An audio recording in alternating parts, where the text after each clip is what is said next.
Arito amizay.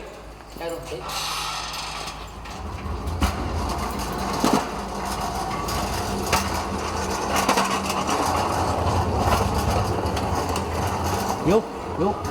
Viết Việt nhé.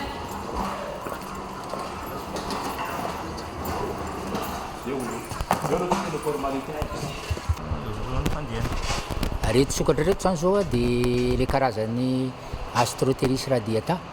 tamin'ny 25 novembre tamin'ity taona ity izy io no azon'zareo comorianina nataon'zareo CJ tany dia ny fahatongava nazahoan-zareo an'izy io zany mbola miandry taratasy zay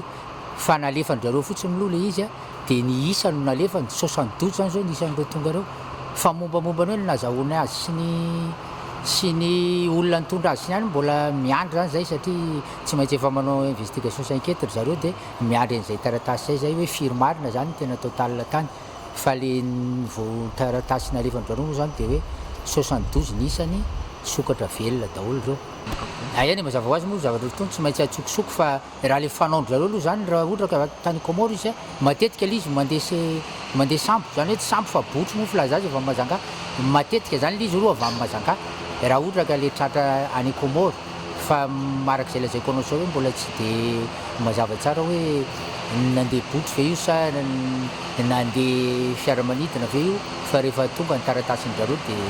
dia hita eo hoe ahoana marina ny voany io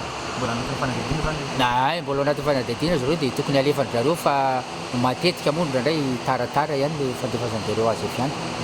satria izy zany le nahatonga ny elany teto zany tsy fantatsika zay le hoe indrindraindrindra ka niainga avy Mazangana izy tsy fantatra mihitsy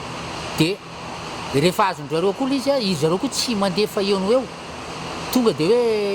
eo no eo dia tonga izy dia miteny hoe nisy an'izao fa mbola manao fanadihadiana ka mba ry zareo any dia zay vao alefany le izy dia zay no nahatonga azy hoe tara be izy no miteny an'le izy na tamin'ny 25 novembre le izy areto moa araka mahazatra efa misy an'le organisme le mpanao quarantaine na le mijery ny fahasalamany sy tsy hiparitany zavatra mety hiparitaka na aretina aloha dia efa eto le tompona ndraiky organisme mandray an'izay TSA moa filazan'zareo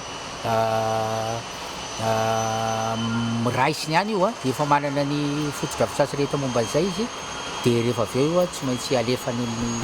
toerana any Eviny any anatin'ny natiora zany